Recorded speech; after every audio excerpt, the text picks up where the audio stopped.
Welcome to the weekly current affair class. Today we will be dealing with current affairs from the society section. You must have read the article with respect to the consequences of declining fertility rate that came in the Hindu newspaper. We will be discussing about the 5 stages of demographic theory, the positive and negative impact of declining fertility rates, as well as the other topics with respect to inclusion of new tribes in the scheduled tribes, and as well as the issue with respect to Equilavya schools that was also in the Hindu newspaper. So, starting with our first news, that is the consequences of declining fertility rate. To understand this, first the article mentions about the demographic theory of transition. We need to understand that what an interesting observation the article makes is that no doubt the global population has been 8.5 billion over the period of time, and it will touch this figure in 2030. But what is interesting to note that is that the global fertility rates have been declining over the past 70 years. While the population is steadily increasing, but the the fertility rates, they have been declining after the World War II, we can say that. To understand this, to understand the rapid growth as well as decline in the population rates, we need to discuss the demographic theory of transition, which talks about the 5 stages of natural cycles through which every country passes.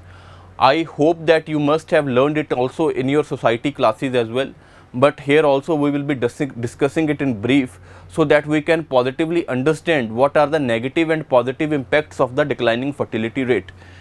So, coming to the demographic theory of transition, see, it talks about majorly the 4 stages, and the 5th stage is also predicted, but it has not been achieved in any society as so far. It is just predicted that so and so countries will be reaching the 5th stage of demographic transition. What does this theory state about? See, the theory states about the 5 stages the countries pass through when they are less developed to developing, and when they are fully developed. As countries pass through these stages from less developing to developed, the countries also pass through the stages of demographic transition. The decline or increase in fertility rates is in correspondence to these development levels. So, the first stage talks about is, as you can see here, the country is less developed at this stage. The birth rate and death rate are both high. Why? Because the country is less developed. The death rates are high because we have no as such infrastructure or health medical facilities in place which can cure the people from their diseases. Whereas the birth rate is high because the people are poor, they are illiterate, they have no as such awareness that what are the benefits of low fertility rates, or they need, because the country is involved in the agricultural or primary sector, they need more labor to work on the field, so they go for more number of children. So, that is our first stage. Population is stable because both birth rate and death rate are high. They as such cut out each other, where you can see, because of which, for example, 100 individuals are taking birth and basically 90 are getting death. So, what is happening here is basically you will see the increase here only is of 10 numbers. Okay, that is why population is low, because both the indicators, the birth rate is also high as well as the number individuals who are dying in the country, that rate is also high. So, these both cut out each other. That is why population is low and it is stable at the lower level. Then, as the country progresses through the phase of development, you will see that population rapidly starts increasing. Why? Because the birth rate is high but death rate starts falling. As the country starts getting developed, it starts making infrastructure, it starts investing in health facilities, it starts making new hospitals, new doctors, new infrastructure for emerging diseases, due to which people are cured from their diseases and due to which death rate falls. But the country, the educational level of the country is not as such in comparison to the developed countries, due to which the birth rate is still high, or the people do not have such attitudinal change, or they do not have at such educational level where they can figure out what are the basic benefits of declining fertility rates. Or you can also relate it with the economic levels, that country has has not transitioned from agriculture to the another sector. So primary sector is still the dominant sector, because of which the individuals need more number of labor to work on their fields. That is why the birth rate is also high. So as such, basically when birth rate is high but death rate starts falling, obviously what will happen is that country's population will start increasing. Take this figure here, see the population has started rising, birth rate is more, and here take the analysis that death rate has started falling. So this is the managerial, what we say, classification that you will also have to make within your answers. So further, as a country moves through the process of development, it moves to stage 3, where the population starts slowing. Why? Because as birth rate starts falling but death rate falls more rapidly. Take the scenario of any country. See, even take the scenario of country, no doubt our population levels are high, but our population has started falling. Why that is the case? Because one, we are rapidly investing in our health infrastructure, due to which our basically death rate has started falling more rapidly, less number of people are dying within the country, and our birth rates have also started declining. Why? Because as the educational level of the country is increasing, government is making effective campaigns to slow down the fertility rates, it is influencing the people, and the economy is also getting transitioned from the agriculture and manufacturing sector, or from manufacturing to the service sector. Take the scenario of India in 1950s, what was our population level, and take the scenario of today. No doubt our population in numbers, absolute numbers have increased, but the rates are decreasing.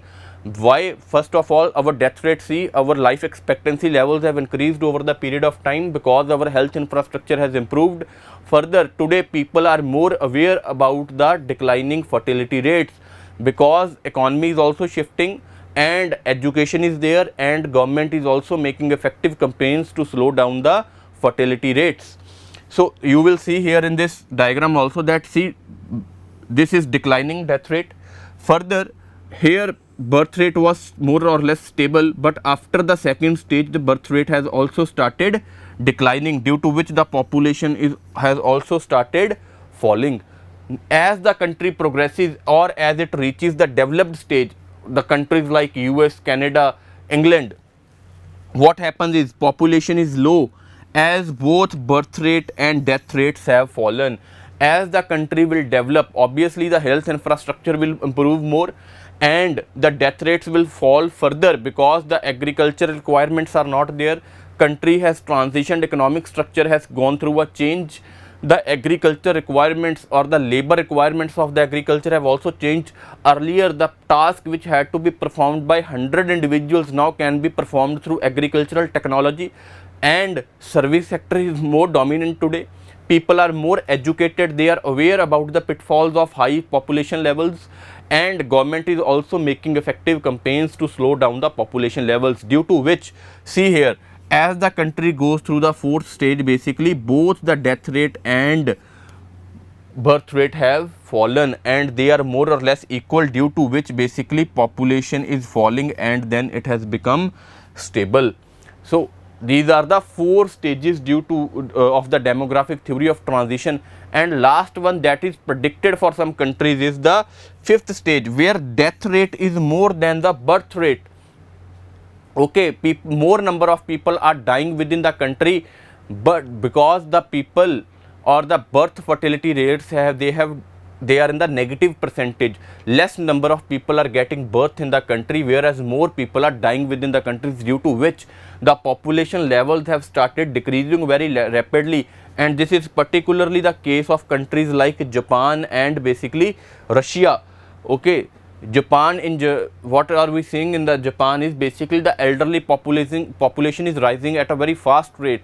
The working age population is decreasing because the population levels or the fertility levels have reached the historic low.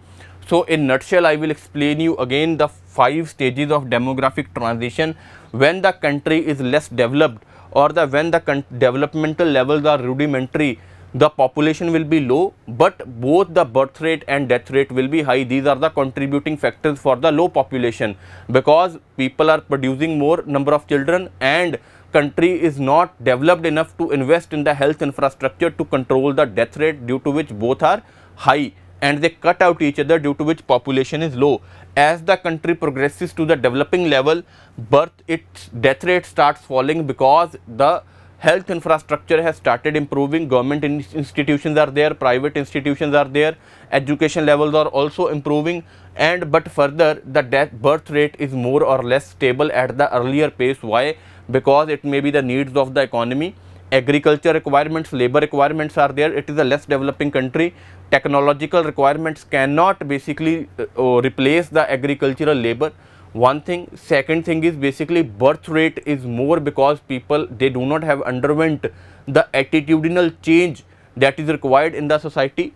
And as the country progresses, it reaches a advanced developing stage that is called as a third stage, where death rate has started falling very rapidly, but the birth rate has also gradually started slowing. Why? Because economy of the country is changing. It may transition from agriculture to manufacturing or to the service sector. One thing. Second thing, country's health infrastructure is improving at the very rapid pace, due to which basically the population levels have started decreasing. And then there is a fourth stage of transition, where death rate and basically birth rate both have basically reduced and they are more or less equal. Why? Because as the country will develop, its health infrastructure will also improve. Further, people will be more aware about because of the increased educational qualifications, because of the attitudinal change, because of the campaigns of government, or because of the requirements of the economy. Primary sector in today's developed country constitutes very less. Okay, and whatever requirements of the labor are, they are basically performed by the technology. So that is why basically what is happening is population has started decreasing. And fifth stage is a predicted stage, where basically both birth rate and death rate are not only low, but birth rate is in the negative percentage, due to which basically low population levels have started increasing. And it is particularly the case of countries like Japan or Russia, where the death rate is high, but the number of people taking birth in the country are very less. This is a demographic theory of transition. It may be very well asked within your GS paper 1. If you have seen the recent GS paper 1, you will see that the very technical questions have been asked by the UPSC with respect to the society part. So you must know this theory. Okay, moving forward to the impact part. See, what is the impact of declining fertility rates? Declining fertility rates, as we have already discussed, where the birth levels are or birth rates are decreasing. So what is the impact of it? First of all, we will be discussing the negative impact of declining population levels. So first, what is the scenario? It is the increase in the dependency ratio. Dependency ratio is that where there are less number of people who are contributing to the economy, and more number of people are there basically who has to take the services from the government, or government is contributing through social security benefits. For example, for the elderly population contributes very less in the form of taxes or in the form of economic productivity to the country, but they basically, government has to provide the social security benefits in the form of pension or the insurance benefits to these people. So increase in dependency ratio, it is very adverse effect for the country, because there will be less number of people in the working age group who will be contributing to the economy. First thing. Second thing is fall in the economic growth, as working age population will decrease. Like I have already mentioned that, for example, India's average working age population is 28 or 29. Okay, if this ratio increases, or it is also said that 60% of our people belong to the working age group, if this percentage decreases, it means that there are less number of people who are working in the economy, there are less number of people who are starting new businesses, but in opposite the case, there are more number of people who are dependent upon the government incentives to survive in society. So that is a very bad scenario for a country. Third one, increase in the fiscal costs. Just a linkage with it, because the government will have to spend more on the social security schemes, as like I've already mentioned, in the form of pensions are there, or in the form of health benefits are there, insurance benefits are there, or elderly pensions are there. Government has to contribute to that.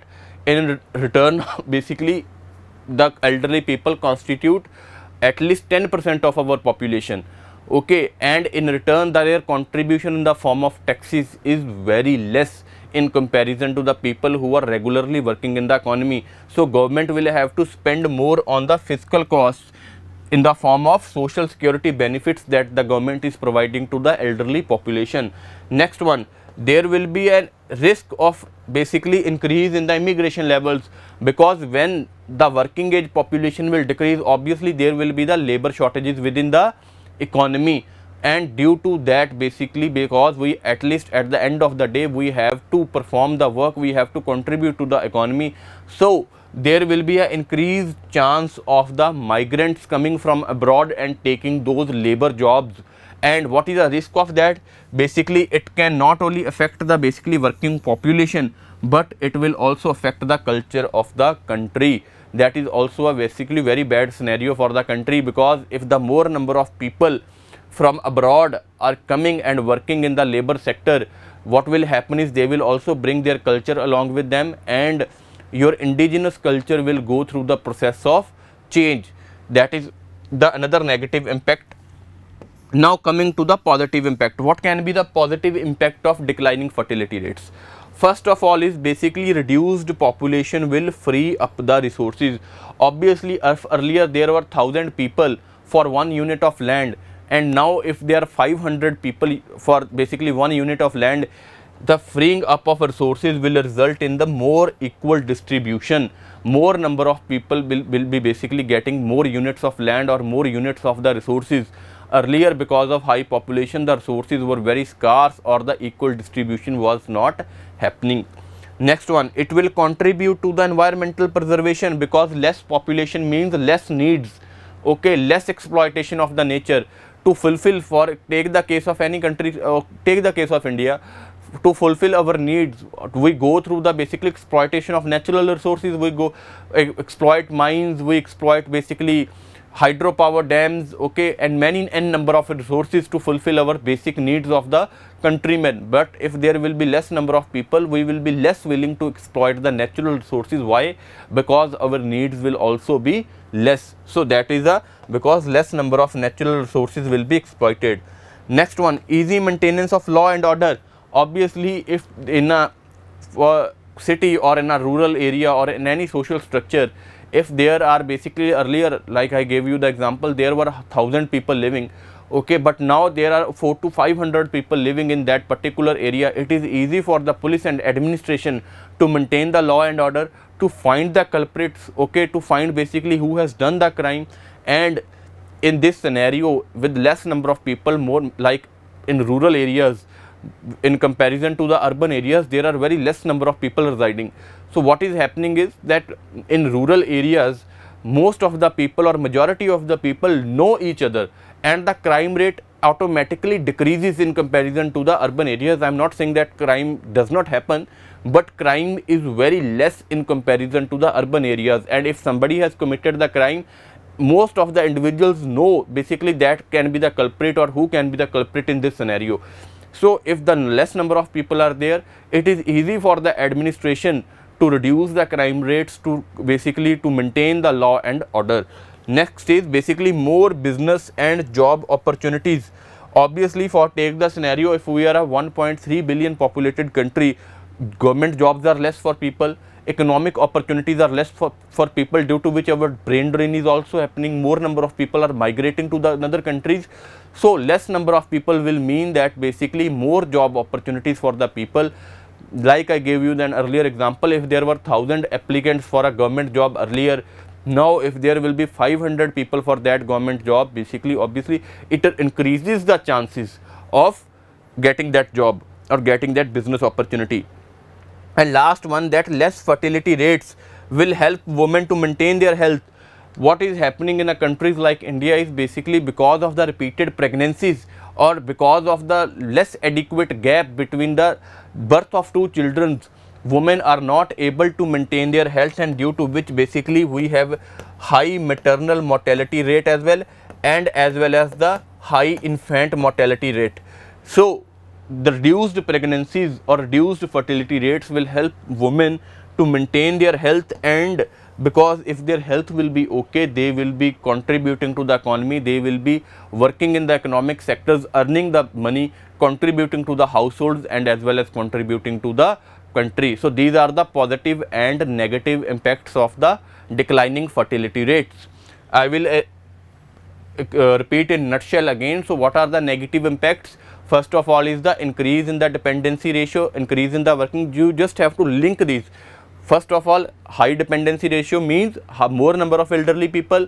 If more number of elderly people are there, obviously it means less working population who will be less working in the economy. So economic productivity of the country will fall.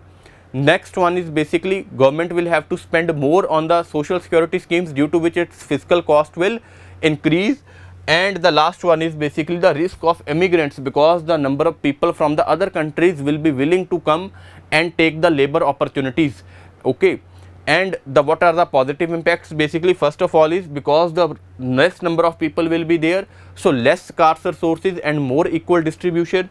Next one is, it is basically environmental preservation will be more, because of our less needs we will be less willing to exploit the natural resources.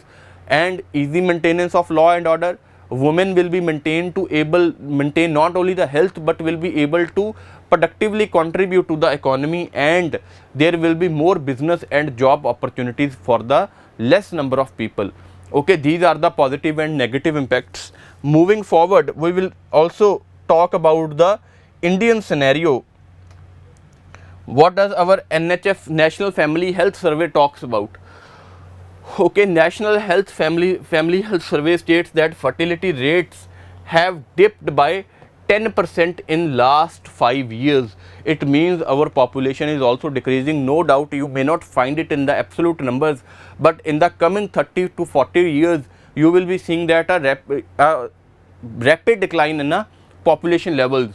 First of all, basically it's stated that for the first time in 2016 our fertility rate was less than the replacement rate. I hope you have done the fertility rates, replacement, total fertility rate, replacement ratio in your society classes. Okay, and in 2021, out of all the states and union territories of the country, only 5 states basically had more fertility rates than the replacement ratio. And what were these states? First of all, basically Bihar, whose fertility rate was 3, then Meghalaya, then Uttar Pradesh, Jharkhand and Manipur. The kind of questions that are being asked in pre, you should remember this kind of factual information, that when was the first time when India's fertility rate decreased below replacement levels, and what were basically which states were there basically whose fertility rate is still more than the replacement rates. There are 5 states: Bihar, Meghalaya, Uttar Pradesh, Jharkhand and Manipur.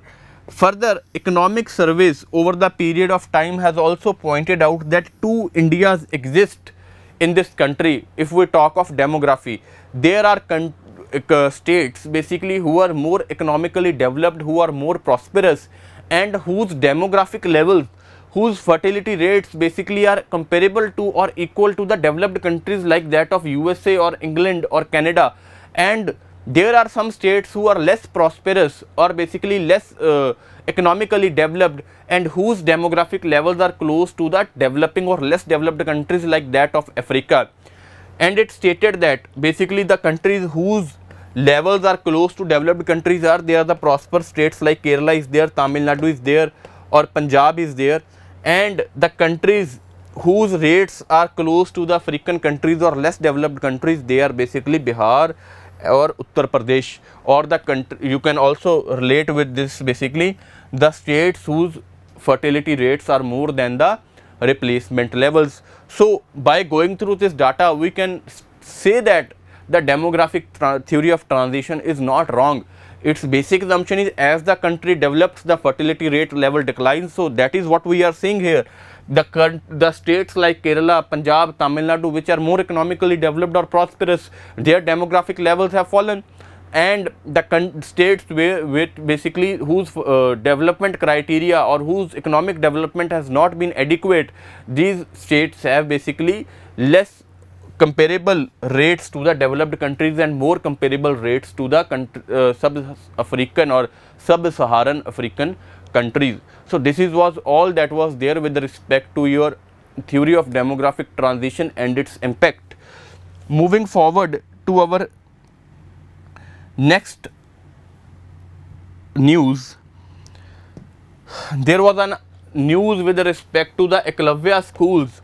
What does basically that news stated that the Ministry of Tribal Affairs has not been able to fix the teacher shortage faced across 378 schools, and most of the teachers that have been recruited, they are on contract. Two issues are there with respect to Equilavya schools. First of all, the teacher recruitment is not there. There is an absence or shortage of teachers. And second one, the teachers who are recruited, they are not permanently recruited. They are on contractual basis, basically, which is harming the efficiency and productivity of tribal schools. So before that, we will discuss what is Equilavya school or what are Equilavya schools. See, it is a government scheme for what? For the construction of model further residential schools for Indian tribals, that is scheduled tribes across India, and it was started by Ministry of Tribal Affairs in 1997 to ensure that tribal children get access to the quality education. In budget of 2018-19, the government stated that in any area of the country or any block of the country where there is more than 50% of ST population or at least 20,000 tribal persons are living, they will be having the Equilavya residential model schools by 2022. So what are basically Equilavya schools? They are the schools for tribals. What kind of schools? Basically model residential. And what does your budget state about this? Basically that more than 50% or basically 20,000 tribals where there are living in any block of the country, that area will be having the Equilavya model residency school by 2022. So this can be asked with respect to your prelims exams, but we will be going a notch further and we will be also discussing what are the various issues or challenges with respect to the tribal education. Okay. So what are the challenges in tribal education? This kind of question can be asked within your social issues part also. For example, it is not Equilavya schools is just a news that can be asked, specific question can be asked with respect to it in the prelims exams, but it makes a whole out scenario for our mains examination with respect to the what is the scenario or what is the status with respect to the tribal education. So what are the basic challenges? First of all, basic amenities in schools. In tribal schools of the country, they do not have basic amenities such as toilets, drinking water, electricity, adequate classroom for proper teaching, due to which they have not been able to perform efficiently or productively, because the basic necessities like in classrooms are there or boards are not there. If boards are there, chalks are not there. If boards and chalk is there, then benches are not there for children to sit. If classroom is proper, then basically toilet facilities are not there in the school, due to which the tribal schools have not been basically able to perform efficiently. So first issue is our basic amenities. Next one is with respect to lack of transport facilities. Most tribal areas, as we have discussed in our last class, one of our last class also, if you haven't seen that, I have discussed what are scheduled areas and what are scheduled tribe areas. You can go for that video also to go for a further holistic analysis. There I have discussed basically most of the tribal regions or most of the areas where tribal resides, they are hilly or the remote regions where there is no proper connectivity, because of which the road facilities are inadequate and children faces transport problems to reach their schools. Connectivity problem is there. Even if school is there, basic amenities are also provided, but there is no as such road or connectivity tool through which the child can reach his or her school. Next one, communication problem. This is the biggest issue, because see, tribal culture is distinctive and unique with respect to mainland India. Okay, so we will have to recognize that their language and their culture is unique and different from us, and we will have to respect that.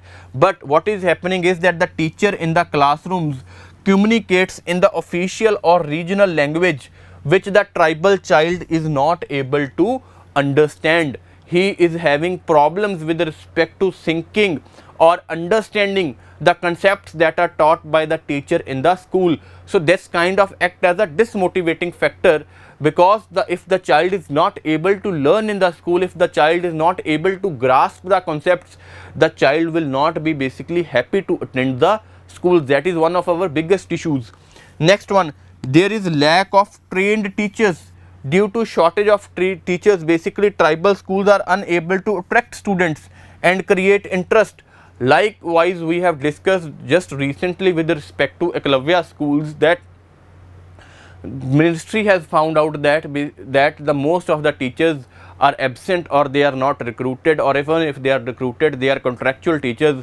So even if schools are made, if the schools do not have teacher, or if the schools do not have the required strength of teachers, that basically infrastructure is not going to perform efficiently, due to which basically tribal children are not moving to schools. So what we have discussed in this slide, 4 issues: amenities, then transport facilities, then communication problem, and next one is the lack of trained teachers. Moving forward to next issue, there is a participation in income generating activities. See, the tribal communities are still poor, or they are in the condition of poverty and backwardness. So to fulfill their livelihood or to ensure their survival, okay, what is happening is they are not ready to send their children to school. The major objective for them is any source from where they can basically generate income for sustaining their livelihood in an appropriate manner. They think that instead of sending our children to school, we should make them work in any productive activity through which they can generate income and we can ensure our survival. That is one of the biggest issues. If we are to be contribute to the tribal education, or to make ensure that the tribal child gets access to the school or even attends the school regularly or constantly, we need to ensure that tribals are out of poverty and backwardness, so that basically if their parents are ensured that we are able to fulfill our basic livelihood and we are secure, and thus we can send our children to school. So if any kind of question comes across with respect to tribals or tribal education or tribal conditions, the most important thing is basically in your answers, in your conclusions, you should make a mention of Zaza committee, the most prominent committee with respect to empowerment of tribals. If you have not read in your classes, basically go and read about it. Okay, the recommendation, what are the recommendations of Zaza committee with respect to the tribal conditions? Very important. Okay, what does it recommend? That to address this gender disparity issue in education among the tribals.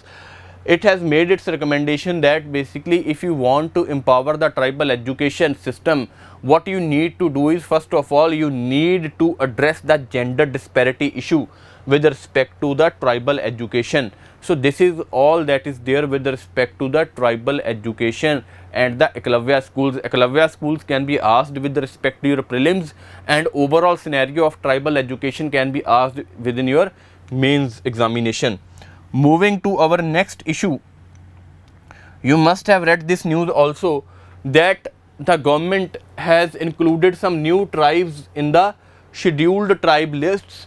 Again, I am repeating, if you don't know what is the difference between what are scheduled areas or what are scheduled tribes, please go and watch one of our last videos where I have specifically highlighted the difference between them. Okay. So, the Union Cabinet has proposed to include 15 tribal communities in this scheduled tribe list from 5 states, namely Chhattisgarh, Himachal Pradesh, Karnataka, Tamil Nadu and Uttar Pradesh. 15 tribes have been included in the scheduled tribe list and they are from 5 states: Chhattisgarh, Himachal Pradesh, Karnataka, Tamil Nadu and Uttar Pradesh. First of all, who are scheduled tribes?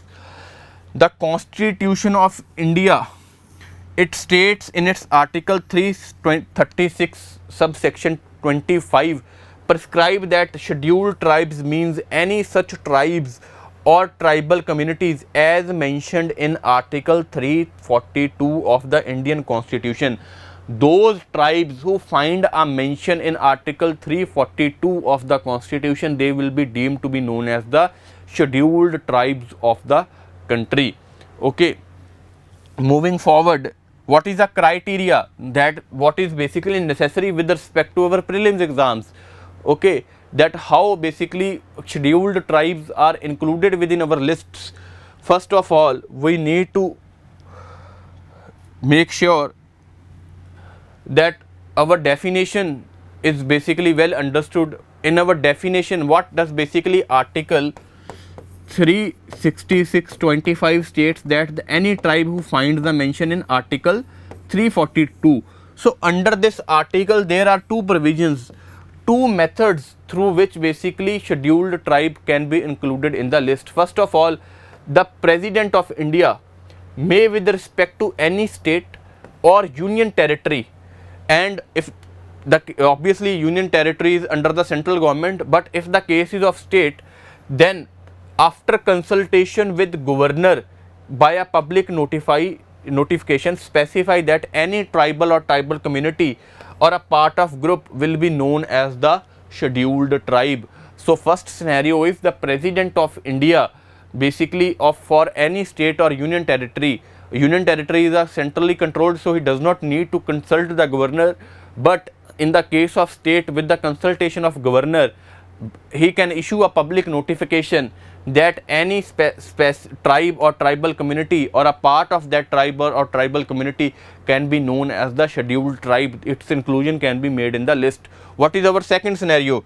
That is Article 342(1) and 342, that Parliament by law, it may include as well as exclude from the list of scheduled tribes any tribe or tribal community. Okay, from the list of scheduled tribes. So, we have two scenarios here. First is by the President of India. Second one is that the Parliament can enact a law where it can include or exclude any tribe from the list of scheduled tribes.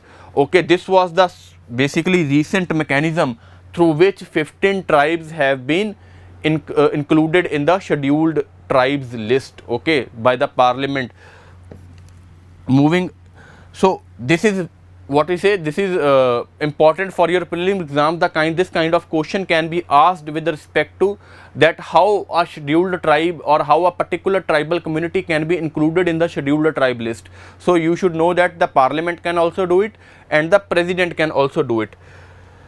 Moving forward, what are the basic conditions which or the basic methodology through which President or the Parliament decides that these tribes or these tribal communities are to be included in this list? See, while the Constitution of India, it is silent, it has not prescribed any methodology. Okay, your Constitution is silent, it has not prescribed about the criteria on which basis you can identify a tribe as a scheduled tribe, but the criteria that is usually followed is on the basis of historical backwardness. How much backward or how much basically poor or the tribe is, that is a basic criteria, and there is some defined things that are seen, that the indication of primitive traits. Okay, first thing, distinctive culture with respect to the other religions or other mainland groups that are there. Geographical isolation, for example, I have already told you that most of the tribals reside in the hilly areas. Okay, how much geographically excluded are they? Are they living in hilly areas or are they living in forests, etc.? Or shyness of contact. For example, like Andaman tribes are there, you must have known out they do not maintain contact with any outside world. So is there shyness of contact with the large communities or with the mainland groups? And last one is backwardness. What are their social economic indicators? How much socially poor or socially backward they are? What are their health indicators, education indicators? Okay, what is their life kind of lifestyle that they are living? What are the educational factors, health factors, or the economic backwardness, how much poor they are? These are the 5 traits that are usually seen while specifying a tribe or any tribal community as a scheduled tribe. I will again repeat it: the indication of primitive traits, distinctive culture with respect to the mainland religions, okay, geographical isolation, shyness of a contact, and backwardness. It may be social or economic, but you need to remember that this kind of traits or this kind of methodology, this is not mentioned in the Constitution of India. Okay, Constitution is silent about it. Government has devised its own method on the basis of which it identifies a tribe as scheduled tribe. The Constitution of India is silent about it. So these are the things basically that were prominent with respect to your society part in the weekly current affairs. Okay, so revise them, and all the best for your future endeavors. We will be meeting in our next class.